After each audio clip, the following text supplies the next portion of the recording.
ఏం పౌలు భక్తులు వింటున్నారా? అలాగే ద్వితీయోపదేశకాండం 6:25లో మోషే చెప్తున్నాడు, యెహోవా మనకు ఆజ్ఞాపించిన ఈ సమస్తమైన ఆజ్ఞలను అంటే ధర్మశాస్త్రపు ఆజ్ఞలను అనుసరించి నడుచుకున్నప్పుడు మనకి నీతి కలుగును అంటున్నాడు. మోషే ఏం చెప్తున్నాడు? మనకి యెహోవా ఇచ్చినటువంటి ధర్మశాస్త్రములో ఉన్నటువంటి ఆజ్ఞలన్నింటినీ అనుసరించి మనం నడుచుకున్నప్పుడు మనకి నీతి కలుగుతుంది అంటున్నాడు. కానీ పౌలు ఏమంటున్నాడంటే గలతీయులకు 2:16లో ధర్మశాస్త్ర సంబంధ క్రియల వలన ఏ శరీరియు నీతిమంతుడని తీర్చబడడు అంటున్నాడు. ధర్మశాస్త్రంలో ఉన్న ఆజ్ఞల్ని ఫాలో అయితే ఒక్కడు కూడా నీతిమంతుడని తీర్చబడడు అంటున్నాడు పౌలు. అంతకుముందు మోషే ఏం చెప్పాడు? ధర్మశాస్త్రంలో ఉన్న ఆజ్ఞలు ఫాలో అయితే మనకి నీతి కలుగుతుంది అంటున్నాడు. మోషే బతికున్నట్లయితే పౌలుని రాళ్లతో కొట్టి చంపించేవాడు. మోషే చచ్చిపోయి పౌలు బతికిపోయాడు. కానీ మోషే ఉన్న టైంలో పౌలు ఉన్న టైంలో మోషే ఉన్నా కానీ మోషే వెంటనే పౌలు రాళ్లతో కొట్టి చంపించేసేవాడు. ప్రభువైన యేసుక్రీస్తు నామములో వీడియో చూస్తున్న వీక్షకులందరికీ నా యొక్క వందనములు తెలియజేస్తున్నాను. మిత్రులారా, ఎలా ఉన్నారు? ఆ యొక్క ప్రభు కృప వల్ల మీరు ఎల్లప్పుడూ సంతోషంగా ఉండాలని ఆశతో నేను నా యొక్క వీడియోని మొదలు పెడుతున్నాను. ప్రియులారా, ఈరోజు మన వీడియో టాపిక్ ఏంటంటే ద్వితీయోపదేశకాండం 6:25 ప్రకారంగా మోషే గారు ధర్మశాస్త్ర సంబంధమైనటువంటి ఆజ్ఞలను అనుసరించడం వల్ల మనకి నీతి కలుగుతుందని రాశాడు. అయితే పౌలు గారు గలతీ పత్రిక 2:16 ధర్మశాస్త్ర సంబంధమైన క్రియల వలన నీతి కలగదు అని రాశాడు. రాసిన టాపిక్స్ వేరు. ధర్మశాస్త్రాన్ని అనుసరించటం నీతి అని, ధర్మశాస్త్రంలో ఒక క్రియ గురించి పౌలు గారు రాస్తూ ధర్మశాస్త్ర క్రియల వలన నీతి కలగదని రాసినటువంటి సందర్భాన్ని చూపిస్తూ, ఈ 2 వాక్యాలు చూపిస్తూ పౌలు గారు ధర్మశాస్త్రం వలన నీతి కలగదు అని చెప్పినట్లుగా వక్రీకరణ చేస్తూ పౌలు గారు ధర్మశాస్త్రాన్ని మొత్తాన్ని కొట్టివేశాడు అంటూ క్రైస్తవులకి దేవుడు పౌలు అనే టాపిక్లో శివశక్తి అనే హైందవ సంస్థకు సంబంధించినటువంటి కరుణాకర్ సుగుణ అనే వ్యక్తి తన పుస్తకంలో యేసు యొక్క మరో రూపం అనే పుస్తకంలో 14వ నెంబర్ అంశంగా రాసినటువంటి విషయాల గురించి మాట్లాడుతున్నాను. ఇది 2వ వీడియో. అయితే మోషే ధర్మశాస్త్రం ప్రకారంగా ఆజ్ఞలు పాటిస్తే అనుసరిస్తే నీతి కలుగుతుందని మోషే గారు రాస్తే, పౌలు గారు ధర్మశాస్త్ర క్రియల వలన నీతి కలుగుతుందని పౌలు గారు రాశాడు. నిజంగా మోషే కనుక బ్రతికి ఉంటే కనుక పౌలు గారిని రాళ్లతో కొట్టి చంపేవాడు అని కూడా చాలా హేళనగా, చాలా బాధాకరమైనటువంటి విధంగా మాట్లాడుతూ ఈ పుస్తకంలో రాయడం జరిగింది. వినే వాళ్ళకి, హైందవ సోదరులకి ఈ వాక్యాలు విన్నప్పుడు వాళ్ళకి తప్పుగా అర్థం చేసుకునే పరిస్థితి ఉంది. కాబట్టి ఈ వీడియో పూర్వకంగా వాళ్ళ వీడియోలు చూసే వాళ్ళు ఎవరైతే ఉన్నారో వాళ్ళు క్రైస్తవులు ఎవరైనా చెప్తారా దీని గురించి జవాబు అని ఎదురు చూస్తుంటారు. కాబట్టి ఈ వీడియో పూర్వకంగా నేను వాళ్ళకి జవాబు చెప్పాలని, అదేవిధంగా క్రైస్తవులకు కూడా మీకు అనేక విషయాలు తెలిసి ఉండొచ్చు, అయితే ఇంకొన్ని విషయాలు దేవుడు నా ద్వారా బయలుపరుస్తాడని ఆశపడుతున్నాను. కాబట్టి క్రైస్తవులకు కూడా కొన్ని విషయాలు తెలియజేయాలని ఉద్దేశం చేత నా వీడియో చేస్తున్నాను. కాబట్టి ఈ విధంగా కరుణాకర్ పుస్తకాలకు అనేక వీడియోలు పెట్టి ఉన్నాను, ఇంకా పెడుతున్నాను, కంప్లీట్ చేస్తాను. ఒక పుస్తకం కూడా రాయాలని ఆశపడుతున్నాను. అయితే ఈ విధంగా బైబిల్ని వక్రీకరించేవాళ్ళు, బైబిల్ దూషించేవాళ్ళు ఎవరైతే ఉన్నారో వాళ్ళకి నేను జవాబు ఇస్తుంటాను నా వీడియోల ద్వారా. కాబట్టి ఈ విధంగా బైబిల్ గురించినటువంటి ఈ ప్రశ్నలకు సంబంధించినటువంటి జవాబులు మీరు తెలుసుకోవాలనుకుంటే కనుక టిఎస్ కుమార్ బైబిల్ ట్రూత్ అనే ఈ యొక్క నా యూట్యూబ్ ఛానల్ సబ్స్క్రైబ్ చేసుకోండి. టిఎస్ కుమార్ బైబిల్ ట్రూత్ అనే యూట్యూబ్ ఛానల్ని సబ్స్క్రైబ్ చేసుకోండి. అదేవిధంగా బెల్ బటన్ నొక్కండి. అదేవిధంగా ఫేస్బుక్లో కనుక ఈ వీడియో చూస్తుంటే కనుక శివకుమార్ తిరువిధుల అనే ఐడిని ఫాలో అవ్వాలని మనవి చేసుకుంటున్నాను. దీని ద్వారా దేవుని యొక్క గురించినటువంటి జ్ఞానము మీకు మరి ఎక్కువ తెలుస్తుందని. అదేవిధంగా హైందవ సోదరులారా, ఏదో ఒక వాక్యం చూపించి మిమ్మల్ని తప్పుదోవ పట్టిస్తున్నారు. దయచేసి క్రైస్తవులు ఏం చెప్తున్నారో చూసి మంచి నిర్ణయం తీసుకోవాలని, నా వీడియోస్ని ఫాలో అవ్వాలని నేను మనవి చేసుకుంటున్నాను. ఇక ఈరోజు మన టాపిక్లోకి వెళ్దాం. అదేంటంటే మన టాపిక్ ఏంటంటే ధర్మశాస్త్రం క్రియల వలన నీతి కలుగుతుందా, లేకపోతే యేసుక్రీస్తునందు విశ్వాసం వలన నీతి కలుగుతుందా అనే విషయాల గురించి ఈరోజు మీతో వాక్యానుసారంగా మాట్లాడతాను. మొట్టమొదట మోషే గారు రాసినటువంటి వాక్యాన్ని వీళ్ళు చూపించారు. అదేంటంటే ద్వితీయోపదేశకాండం 6:25 యెహోవా మనకు ఆజ్ఞాపించిన ఈ సమస్తమైన ఆజ్ఞలను అనుసరించి నడుచుకున్నప్పుడు మనకు నీతి కలుగును అని మనకి మోషే గారు ద్వితీయోపదేశకాండంలో రాశారు. అయితే ఈ విషయానికి వ్యతిరేకంగా పౌలు గారు ఏమైనా రాశాడా? పౌలు గారు ఏం రాశారంటే మోషే గారు రాసినటువంటి విషయం ఏంటంటే ధర్మశాస్త్రం సంబంధించినటువంటి ఆజ్ఞల్ని అనుసరించాలని రాశాడు. మరి ఇక్కడ పౌలు గారు రాసిన విషయం ఏంటంటే ధర్మశాస్త్ర సంబంధమైనటువంటి క్రియల వలన, ధర్మశాస్త్ర సంబంధించినటువంటి చూడండి, ధర్మశాస్త్ర సంబంధమైనటువంటి క్రియల మూలమున, గలతీ పత్రిక 2వ అధ్యాయం 16వ వచనంలో ధర్మశాస్త్ర సంబంధమైన క్రియల మూలన నీతిమంతుడిగా తీర్చబడాలని చెప్పి పౌలు గారు ధర్మశాస్త్ర సంబంధించినటువంటి అన్ని క్రియల గురించి రాయలేదు. ధర్మశాస్త్ర సంబంధించినటువంటి ఆజ్ఞలు పాటించే ప్రతి ఒక్క క్రియ గురించి రాయలేదు. మనం ఎప్పుడైనా సరే ఒక వాక్యాన్ని ధ్యానించేటప్పుడు సందర్భానుసారంగా చూడాలి. సందర్భానుసారంగా పౌలు గారు ఏ విషయం గురించి మాట్లాడుతున్నాడంటే ఈ గలతీ పత్రికలో ధర్మశాస్త్రం సంబంధించినటువంటి సున్నతి అనే కార్యక్రమం గురించి పౌలు గారు మాట్లాడుతున్నాడు. సున్నతి అనే కార్యక్రమం ద్వారా నీతి కలుగుతుంది అనే ఒక భావనలో యూదులు ఉంటే ఆ యూదులకి అర్థమయ్యేలాగా ధర్మశాస్త్రం సంబంధించిన సున్నతి వలన నీతి కలగదు అని సున్నతి అనే ఒక కార్యక్రమం గురించి చెప్తున్నాడు తప్ప ధర్మశాస్త్రం మొత్తము ధర్మశాస్త్రం సంబంధించిన మొత్తం ఆజ్ఞలు చేయటం వలన కానీ ధర్మశాస్త్ర సంబంధించిన ఆజ్ఞలు మొత్తం పాటించడం వల్ల నీతి కలగదని పౌలు గారు చెప్పట్లా. ధర్మశాస్త్ర సంబంధమైన ఒక క్రియల మూలంగా మనకి నీతి కలగదు, విశ్వాసం మూలంగా కలుగుతుంది. అంటే ధర్మశాస్త్ర సంబంధించినటువంటి విశ్వాసం మూలం కలుగుతుంది. ధర్మశాస్త్ర సంబంధించినటువంటి క్రియలు అంటే ఆ టాపికల్గా సందర్భానుసారంగా సున్నతి అనే దాని గురించి మాట్లాడుతున్నాడు పౌలు గారు. అసలు ఆ ధర్మశాస్త్రం పౌలు గారు ధర్మశాస్త్రాన్ని ఆజ్ఞల్ని పాటించొద్దు, ఆజ్ఞలు పాటిస్తే నీతి కలగదని చెప్పాడా అంటే ఎక్కడా చెప్పలా. చూడండి, పౌలు గారు ఒక మాట రాశారు మనకి రోమపత్రిక 2వ అధ్యాయం 13వ వచనంలో, ధర్మశాస్త్రం వినువారు దేవుని దృష్టికి నీతిమంతులు కారు కానీ ధర్మశాస్త్రం అనుసరించి ప్రవర్తించి వారే నీతిమంతులుగా ఎంచబడుదురు. ధర్మశాస్త్రాన్ని వింటే, ధర్మశాస్త్రాన్ని కేవలం వింటే నీతిగా రాదు, కానీ ధర్మశాస్త్రాన్ని విని దాని ప్రకారం అనుసరిస్తే అంటే చేస్తే నీతిమంతులుగా తీర్చబడతారు అని పౌలు గారు చెప్పాడు. ధర్మశాస్త్రాన్ని అనుసరించొద్దని చెప్పలేదు పౌలు గారు, ధర్మశాస్త్రం అనుసరించమనే పౌలు గారు చెప్పారు రోమపత్రిక 2వ అధ్యాయం 11వ వచనంలో. మరి మోషే గారు చెప్పింది కూడా అదే, ద్వితీయోపదేశకాండం 6వ అధ్యాయం 25వ వచనంలో ధర్మశాస్త్రాన్ని అనుసరిస్తే మనకు నీతి కలుగుతుందని. మోషే గారు చెప్పింది, పౌలు గారు చెప్పింది ఒకటే. పౌలు గారికి ధర్మశాస్త్రం చేయమని చెప్తున్నాడు. అయితే ఈ ధర్మశాస్త్రంలో ఏర్పడినటువంటి క్రియలు ఏవైతున్నాయో వాటిలో ఒకటి సున్నతి. ఈ సున్నతి కార్యక్రమం గురించి పౌలు గారు మాట్లాడుతూ ఉన్నాడు చాలా విషయాలు. రోమపత్రికలోనూ అదేవిధంగా ఈ గలతీ పత్రికలోనూ చాలా విషయాలు మాట్లాడుతూ ఉన్నాడు. కాబట్టి అది అర్థం చేసుకోవాలి. కాబట్టి ఇక మన టాపిక్ ఏంటంటే అసలు ఈ సున్నతి కార్యక్రమం గురించి ఒక పరిపూర్ణటువంటి అవగాహన వస్తేనే కానీ మనం దీన్ని అర్థం చేసుకోలేము. కాబట్టి అసలు సున్నతి కార్యక్రమం అనేది ఏంటి అనేది మనం మొట్టమొదట పరిశీలిస్తే కనుక మనకు ఒక అవగాహన వస్తుంది. పౌలు గారు సున్నతి కార్యక్రమం అనే దానివల్ల నీతి కలగదు అని ఎందుకు పౌలు గారు అన్నాడు? ఇది పౌలు గారు సొంత మాటలా, లేకపోతే యెహోవా చిత్తమా, యేసుక్రీస్తు చెప్పాడా, యేసుక్రీస్తు చిత్తమా ఏంటి? అసలు సున్నతి కార్యక్రమం వల్ల నీతి కలగదని పౌలు గారు ఎలా చెప్పగలిగాడు? సొంత మాటలు చెప్తాడంటే పౌలు గారు ఎప్పుడు సొంత మాటలు చెప్పడు. యెహోవాను యేసుక్రీస్తు చెప్పినటువంటి విషయాలే, ధర్మశాస్త్రంలోని విషయాలే మనకు అర్థమయ్యేలాగా చెప్తుంటాడు పౌలు గారు. కాబట్టి విశదీకరిస్తుంటాడు. కాబట్టి అది అర్థం చేసుకోవాలి. సొంత మాటలు ఎప్పుడు పౌలు గారు చెప్పడు. ఒకవేళ చెప్పినా ఒకే ఒక విషయంలో పౌలు గారు ఇది నా సొంత అభిప్రాయం అని ఒకవేళ చెప్పాల్సి వస్తే చెప్పినప్పుడు నా సొంత అభిప్రాయం అని పెళ్లి విషయంలో చెప్పినట్టుగా మనకు చెప్పేశాడు. కాబట్టి పౌలు గారు ధర్మశాస్త్రానికి విరుద్ధంగా కానీ యేసుక్రీస్తు గారికి విరుద్ధంగా కానీ ఎప్పుడు చెప్పడు. ధర్మశాస్త్రానికి సంబంధించిన విషయాలే మనకు వివరిస్తుంటాడు. కాబట్టి గమనించాలి. ఇక సున్నతి గురించి మనం మాట్లాడుకోవాలంటే ఈ సున్నతి అనేది ఎందుకు పెట్టాడంటే మనకి యెహోవా సున్నతి కార్యక్రమం పెట్టింది. యెహోవా ఆదికాండంలో 17వ అధ్యాయం 10 నుండి 14 వచనాలు చూస్తే కనుక, ఆదికాండం 17వ అధ్యాయం 10 నుండి 14 వచనాలు చూస్తే కనుక, దయచేసి ఈ వీడియోని నేను వ్రాతపూర్వకంగా కూడా పెడుతున్నా. యూట్యూబ్ డిస్క్రిప్షన్లో నేను నా డిస్క్రిప్షన్ సరిపోతే కనుక యూట్యూబ్ డిస్క్రిప్షన్లో పెడతాను. లేదు డిస్క్రిప్షన్ లిమిట్స్ దాటిపోతే కనుక, డిస్క్రిప్షన్ పట్టకపోతే కనుక, అక్కడ నా ఈ వ్రాతపూర్వకమైనది పట్టకపోతే కనుక దాన్ని ఫేస్బుక్లో పెడుతున్నాను, లేకపోతే యూట్యూబ్ కమ్యూనిటీలో పెడుతున్నాను. కాబట్టి దాని గురించి లింక్ ఇస్తాను యూట్యూబ్ డిస్క్రిప్షన్లో, వ్రాతపూర్వకం కూడా మీరు చూడొచ్చు. కాబట్టి చక్కగా స్పష్టంగా మీరు వినండి అనేది నా ఉద్దేశం. అయితే ఆదికాండం 17వ అధ్యాయం 10 నుండి 14 వచనాల్లో మాట్లాడుతూ అబ్రహాం తోటి దేవుడు ఏమంటున్నాడంటే, అబ్రాహాముని నేను ఆశీర్వదిస్తాను, నీ పేరు ఈ రోజు నుండి అబ్రాహాము కాదు అబ్రహాము అని మాట్లాడుతూ నేను బహుగా ఆశీర్వదిస్తాను. అయితే దానికి నేను ఆశీర్వదిస్తాను అనటానికి ఒక ప్రమాణంగా, అదేవిధంగా నువ్వు నాకు విశ్వాసం, నీకు నాకు మధ్యలో ఒక అగ్రిమెంట్ చేసుకుందాం.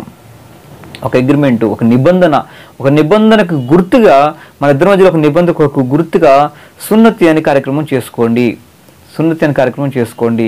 ఈ సున్నతి అనే కార్యక్రమం చేసుకోవటం నువ్వు చేసుకోవాలి, తన సంతానం చేసుకోవాలి, ఇది మీరకూడదు అని మనకి ఆదికాండం 17:10-14 దేవుడు ఒక నిబంధనకు గుర్తుగా పెట్టాడు తప్ప సున్నతి అనే కార్యక్రమం వల్ల నీతి కలుగుతుందని చెప్పలా. సున్నతి అనే కార్యక్రమం వల్ల నీతి కలుగుతుంది నీకు, సున్నతి అనే కార్యక్రమం నీతి అని చెప్పలా. నీతి అనేది ఆత్మానుసారమైన విషయము, నీతి అనేది శరీర సంబంధించినటువంటి విషయం కానే కాదు. నీతి అనేది ఆత్మానుసారమైన విషయం. మన శరీర సంబంధించినటువంటి కార్యాలు అంటే దేవుని ఆజ్ఞలు శరీర సంబంధంగా చేసినప్పుడు కూడా దేవుడి నీతి కలుగుతుంది. అయితే శరీరానికి ఆత్మకు సంబంధించినటువంటి విషయాలు అయితే ఇందులో ఈ సున్నతి అనే దానికి నీతికి సంబంధమే లేనే లేదు. సున్నతి అనేది కేవలం ఒక నిబంధనకు సంబంధించిన విషయము. కాబట్టి గమనించాలి, ఈ సున్నతినే నీతి అనుకుంటున్నారు యూదులు. కాబట్టి అది కాదని చెప్పి పౌలు గారు చెప్తున్నారు. మొట్టమొదటి సున్నతి అనేది యెహోవా నీతి నిబంధన కోసం పెడుతున్నాడు. సున్నతి అనే కార్యక్రమం ఒక నిబంధనకు గుర్తుగా సున్నతి అనేది యెహోవా ఏర్పాటు చేశాడు. ఆదికాండం 17:10-14. అసలు సున్నతి అంటే ఏంటంటే హైందవ సోదరులకు ఎవరు కానీ ఈ వీడియోకి చూసిన బైబిల్ నుంచి అసలు తెలియనటువంటి వాళ్ళకి ఎవరైతే ఉన్నారో, సున్నతి అనేది ఏంటంటే పురుషుని యొక్క లైంగిక అవయవం ఏదైతే ఉందో లైంగిక అవయవానికి ముందున్నటువంటి ఎక్స్ట్రా గ్రోత్ లేకపోతే ఎక్కువగా ఉన్నటువంటి చర్మం ఏదైతే ఉందో దాన్ని కత్తిరిస్తారు. దీన్నే సున్నతి అంటారు. ఇది సున్నతి అనేది రక్తంతో 8వ రోజున చేస్తారు. పుట్టినటువంటి బిడ్డ 8వ రోజు నాడు రక్త ప్రసరణ నిలుపుగల శక్తి 8వ రోజు బిడ్డకు వస్తుంది.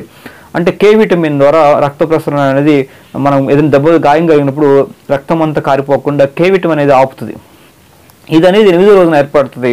8వ రోజున బిడ్డకి కే విటమిన్ తోటి నింపబడతాడు అనేది సైంటిఫిక్గా ప్రూవ్ అయినటువంటి సత్యం. కాబట్టి 8వ రోజున ఆ రోజుల్లోనే యెహోవా 8వ రోజున సున్నతి చేయమని సున్నతి అని చెప్పాడు. కాబట్టి యెహోవా ఏది చేసిన మొట్టమొదటి పాత నిబంధనలో రక్తంతో కూడినటువంటి నిబంధన చేసుకునేవాడు. మనకి మోషే ఆజ్ఞలు రాసినప్పుడు కూడా యెహోవా ఆ రక్తము పశువుని యొక్క వధించి పశు రక్తం వారి మీద చల్లి ఇది నిబంధన, ఒక అగ్రిమెంట్ చేసుకుందాం, మీరు నా మాట వినాలి, మిమ్మల్ని మాట వింటే నేను ఆశీర్వదిస్తాను, ఒక అగ్రిమెంట్ చేసుకున్నట్టు కూడా మనకు బైబిల్లో వాక్యాలు ఉన్నాయి. ఒక రక్తంతో కూడినటువంటి నిబంధన, ఒక గుర్తు అనేది దేవుడు చేస్తూ ఉన్నాడు అగ్రిమెంటు. కాబట్టి అది సున్నతి. ఈ సున్నతి కార్యక్రమం అనేది ఎందుకు చేశాడంటే దేవుడు సున్నతి అనేది ఆరోగ్యరీత్యా కూడా మంచిదే.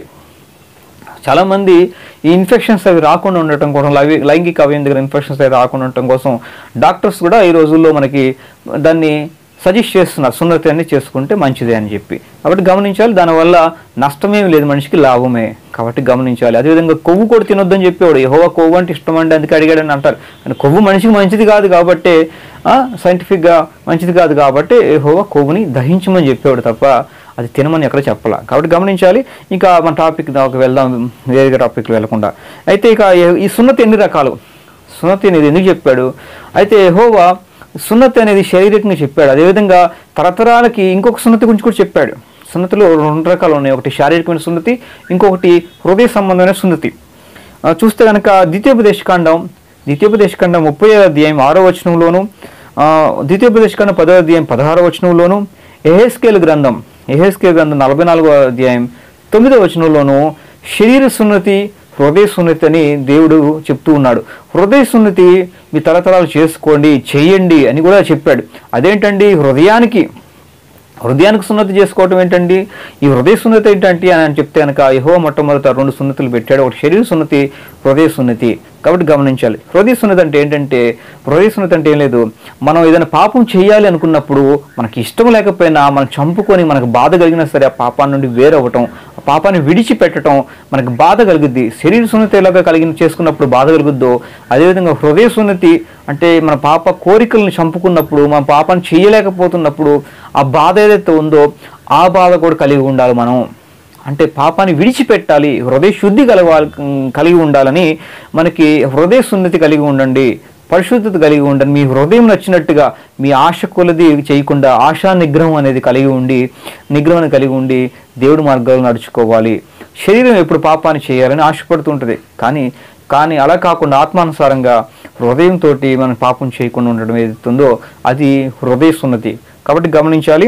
దీని గురించి మనకి యేసుక్రీస్తు వారు మాట్లాడుతూ హృదయ శుద్ధి గలవారు దేవుణ్ణి చూచెదరు అని మనకి మత్తయి సువార్త 5వ అధ్యాయం 8వ వచనంలో స్పష్టంగా చెప్తున్నాడు. హృదయ శుద్ధి కలిగిన వాళ్ళే దేవుని చూస్తారు, దేవుని రాజ్యానికి వారసులు. కాబట్టి గమనించాలి, దేవుని రాజ్యానికి వెళ్ళిన వాళ్ళే దేవుని చూస్తారు. కాబట్టి దేవుని రాజ్యానికి వెళ్ళాలంటే, దేవుని చూడాలంటే ముఖ్యమైన అర్హత మనకి హృదయ శుద్ధి కావాలి అని యేసుక్రీస్తు చెప్పాడు. కాబట్టి ఇది హృదయ సున్నతి అంటే. కాబట్టి గమనించాలి. అయితే ఈ రోజు కాబట్టి దేవుడు యెహోవా మొట్టమొదట శరీర సున్నతి, హృదయ సున్నతి అని రెండు పెట్టిన తర్వాత కొంతకాలంకి అయిన తర్వాత ఏమైందంటే, ఈ శరీర సున్నతి అనేది కేవలం ఆచారంగా అయితే ఆచారంగా చేసుకుంటున్నారు యూదులు, ఇశ్రాయేలీయులు. అయితే ఈ హృదయ సున్నతి అనేది అని చేసుకోవట్లా. అంటే హృదయ శుద్ధి లేకుండా వాళ్ళు పాపపు జీవితమే జీవిస్తూ ఉన్నారు. వాళ్ళంతకీ మార్పు చెందటం లేదు. ఆ సందర్భంలో యెహోవా ఒక మంచి మాట అన్నాడు, ఒక గొప్ప మాట అన్నాడు. శరీర సున్నతి పెట్టినటువంటి యెహోవా అనే ఒక మాట, గొప్ప మాట అన్నాడు. అది చాలా ఇంపార్టెంట్, గమనించాలి. ఏమన్నాడు చూస్తే కనుక ఇర్మియా గ్రంథం 9వ అధ్యాయం 25వ వచనంలో, హృదయ సున్నతి లేకపోతే శరీర సున్నతి చేసుకున్నా చేసుకోకపోయినా ఒకటే.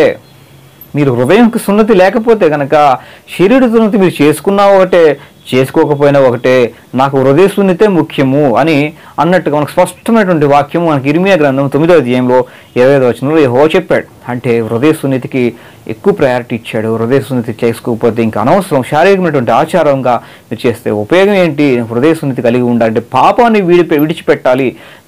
విడిచిపెట్టాలని మనకి యెహోవా చెప్పాడు. కాబట్టి గమనించాలి. మరి ఇదే విషయాన్ని పౌలు గారు మరి యెహోవా ఏదైతే ప్రయారిటీ ఇచ్చాడో, హృదయ సున్నతే ముఖ్యమైనది, హృదయ సున్నతి లేకపోతే శరీర సున్నతి చేసుకున్నా ఒట్టిదే అని చెప్తున్నాడు. కాబట్టి ఆ విషయాన్ని పౌలు గారు కూడా రాస్తూ రోమపత్రిక 2వ అధ్యాయం 25 నుండి 29 వచనాలు చూపిస్తూ ఇదే విధంగాటువంటి అంతరంగం ముందు శుద్ధుడైన వాడే యూదుడు కానీ అంతరంగమునందు శుద్ధత లేనప్పుడు వాడు యూదుడు కాడు. యూదుడు అంటే ఏదో మనం అబ్రహాముడు వచ్చిందండి అది సున్నతి చేసుకుంటున్నాం కాబట్టి అబ్రహాం సంతానం అండి మేము అంటే సరిపోదు. అంతరంగమున సున్నతి ఏదైతే ఉందో, అంతరంగమున శుద్ధత ఏదైతే ఉందో అది కలిగి ఉన్నప్పుడే అబ్రహాం సంతానం యూదుడు అవుతావు నువ్వు, లేకపోతే యూదుడు కానే కాదు అనే విషయాల గురించి మనకి పౌలు భక్తుడు కూడా రాస్తున్నాడు. ధర్మశాస్త్రానికి ఎప్పుడూ విరుద్ధంగా రాయడు. ధర్మశాస్త్రంలో ప్రావీణ్యుడు పౌలు భక్తుడు తన అర్థం చేసుకునేలాగా మనకి వివరిస్తూ ఉంటాడు. ధర్మశాస్త్రం విరుద్ధంగా పౌలు భక్తుడు ఏది రాయడు. కాబట్టి గమనించాలి. ఇక ఈ హృదయ శుద్ధి గురించి మాట్లాడినటువంటి యెహోవా హృదయ శుద్ధి లేకపోతే శరీర శుద్ధి అనేది ఏదైతే ఉందో అది అనవసరం అని చెప్పినటువంటి యెహోవా అప్పటి నుండి వీళ్ళకి ఏదైతే సున్నతి ద్వారా శరీర సున్నతి ద్వారా చేసినటువంటి నిబంధన, శరీర సున్నతి వల్ల నీతి కాదండి. ఎప్పుడైనా శరీర సున్నతి వల్ల నీతి కాదు. శరీర సున్నతి అనేది కేవలం ఒక నిబంధన, ఒక అగ్రిమెంట్, అబ్రహాముతో చేసినటువంటి అగ్రిమెంట్. ఈ అగ్రిమెంట్ కానీ మోషే ఇది ఐగుప్తును బయటకు వచ్చిన తర్వాత మోషే ద్వారా యెహోవా ఇజ్రాయేల్ మధ్యలో ఒక నిబంధన జరిగింది. అదే నా మాట వింటే మిమ్మల్ని ఆశీర్వదించిపోతాను, నా మాట వినకపోతే మిమ్మల్ని ఆశీర్వదించను. ఈ రకమైనటువంటి ఈ రక్తపు సంబంధించిన నిబంధనల గురించి యెహోవా మార్చివేశాడు. హృదయ సున్నతి గురించి మాట్లాడినటువంటి యెహోవా ఇర్మియా గ్రంథంలో హృదయం అనే దాని మీద గురించినటువంటి హృదయానికి సంబంధించినటువంటి ఒక కొత్త నిబంధన చేస్తున్నాడు. పాత నిబంధన శరీరానికి సంబంధించినటువంటి ఒక నిబంధన చేశాడు. అదేవిధంగా హృదయానికి సంబంధించినటువంటి నిబంధన యెహోవానే చేస్తాడు, పౌలు గారు చేయలేదు, యెహోవానే చేశాడు. ఎందుకు అలా చేశాడు? శరీర సంబంధించినటువంటి ఏదైతే పెట్టాడో బళ్ళు కానీ సున్నతి కానీ ఇవన్నీ ఆచారంగా చేస్తున్నారు తప్ప హృదయంలో మార్పులు అనేది వాళ్ళు చేసుకోవట్లా, హృదయ శుద్ధి కలిగి ఉండట్లా. హృదయం శుద్ధి కావాలి అని మనకి యెహోవా ఆశపడినట్టుగా హృదయ శుద్ధి లేకుండా కేవలం బళ్ళు కానీ శరీర సున్నతి కానీ ఇవి ఆచారంగా చేసుకుంటున్నారని యెహోవా బాధపడి మనకి ఏం చెప్పాడంటే హృదయ శుద్ధి ముఖ్యం అని చెప్పి హృదయానికి సంబంధించినటువంటి నిబంధన ఒకటి చేశాడు. అదే మీ హృదయం పలకల మీద నా ఆజ్ఞలు రాస్తాను, ఒక కొత్త నిబంధన మీకు చేస్తున్నాను. పాత నిబంధనను మీరు భంగం చేసుకున్నారు. యెహోవా పెట్టినటువంటి పాత నిబంధన ఏదైతే ఉందో అది మీరు భంగం చేసుకున్నారని ఇర్మియా గ్రంథం 31వ అధ్యాయం 31 నుండి 33 వచనాల్లో మనకి మాట్లాడుతూ ఉన్నాడు. కాబట్టి గమనించాలి. శరీర సున్నతి అదేవిధంగా శరీర బలు ఏదైతే పెట్టినటువంటి యెహోవానే హృదయ సున్నతి, హృదయం అనే పలకల మీద ఆజ్ఞలు అనే విషయాల గురించి యెహోవా తీసుకొచ్చాడు. కొత్త నిబంధన ప్రకారం ఈ హృదయ సున్నతి ఈ హృదయానికి సంబంధించినటువంటి కొత్త నిబంధన ఏదంటే హృదయంలో దేవుని ఆజ్ఞలు ఉంచడం, అంటే దేవునికి సంబంధించిన న్యాయ విధులు ఉంచడం, అవి ఉండటం బట్టి మన హృదయాంతరంగాల్లో అవి ఎప్పటికప్పుడు మర్చిపోకుండా అవి మన జ్ఞాపకం చేసేలాగా దేవుని ఆత్మ చేత నింపబడి హృదయం పలకల మీద దేవుని ఆత్మ మనకు గుర్తు చేస్తూ ఉండటం బట్టి మనకి అది గుర్తు చేస్తూ ఆత్మకార్యం జరిగి పరిశుద్ధత వైపుకు వెళ్తారు. అయితే అప్పటిదాకా చేసినటువంటి పాపాలకి పరిహారంగా యెషయా గ్రంథం 53వ అధ్యాయం 10 నుండి 12 వచనాలు, యెషయా గ్రంథం 53 అధ్యాయం 10 నుండి 12 వచనాల ప్రకారంగా యేసుక్రీస్తు అందరి నిమిత్తం, అనేకుల నిమిత్తం, అందరి పాపాల నిమిత్తం అపరాధ పరిహారార్థ బలిగా ఆయన మరణించి దీర్ఘాయుష్మంతుడిగా తిరిగి లేచాడు. కాబట్టి ఇది యెషయా గ్రంథంలో యెహోవా చెప్పినటువంటి మాట. ఒక వ్యక్తి, అతను పశువు కాదు, అతను గురించి, ఒక వ్యక్తి గురించి మాట్లాడుతూ అపరాధ పరిహారార్థ బలిగా అందరి నిమిత్తం మరణించి అందరిని నిర్దోషులుగా చేస్తాడు, పాపాన్ని తుడిచివేస్తాడని చెప్పి యెషయా గ్రంథంలో చెప్పాడు. ఆ ప్రకారంగా యేసుక్రీస్తు వారు మరణించిన తర్వాత పరిశుద్ధాత్మ సహాయంతో హృదయం అనే పలకల మీద దేవుని ఆజ్ఞలు రాసి పరిశుద్ధత వైపు మనల్ని నడిపిస్తున్నాడు. కాబట్టి దాని గురించి ఎక్కడంటే యోహాను సువార్తలో మనకి ఉంటుంది. అదేంటంటే యోహాను సువార్త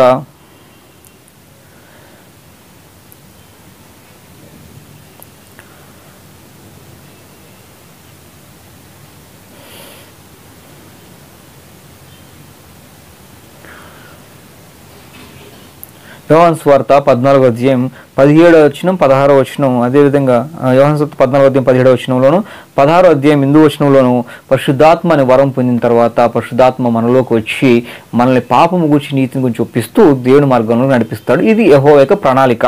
అయితే అబ్రాహాము ద్వారా ఈ ప్రణాళిక ఎప్పుడు మొదలైంది? అబ్రహాం కాలంలో మొదలైన. అబ్రహాంకి ఏమైనా వాగ్దానం చేశాడంటే అబ్రహాంకి ఆదికాండం 12వ అధ్యాయం 3వ వచనం ప్రకారంగాను, ఆదికాండం 18వ అధ్యాయం 18వ వచనం ప్రకారంగా, ఆదికాండం 22వ అధ్యాయం 18వ ప్రకారంగా భూమి యొక్క సమస్త వంశములను దీవించడానికి, ఆశీర్వదించడానికి చేసినటువంటి ప్రణాళిక. ఆ ప్రణాళికని మనకి యెషయా గ్రంథంలో 49వ అధ్యాయం 6వ వచనంలో మాట్లాడుతూ అన్ని జనులకు వెలుగుగా యేసుక్రీస్తుని నియమిస్తున్నాడు. ఇజ్రాయేల్ వారిని రక్షించడం చాలా స్వల్ప విషయం, కానీ ఈ భూమి మీద ఉన్నటువంటి ఇజ్రాయేల్ వాళ్ళు కొంత జనమే. భూమి మీద ఉన్న సకల వంశములను ఆశీర్వదించడానికి, అన్ని జనులకు వెలుగుగా ఉండేలాగా యేసుక్రీస్తుని నియమించినట్టుగా యెషయా గ్రంథం 49వ అధ్యాయం 6వ వచనంలోను రాస్తూ యేసుక్రీస్తు మరణించి ఆయన అందరికీ వెలుగుగా, అందరికీ పాపాలు క్షమించేవాడుగా, నిర్దోషులు చేసేవాళ్ళుగా ఉండాలని యెషయా గ్రంథం 53వ అధ్యాయం 10 నుండి 12 వచనాల ప్రకారంగా కూడా యెహోవా నిర్ణయించాడు. కాబట్టి అదేవిధంగా ఇవన్నీ నిర్ణయించినటువంటి యెహోవా మన కోసం మరణించినటువంటి యేసుక్రీస్తుని నేను నమ్మను అంటే కుదరదు.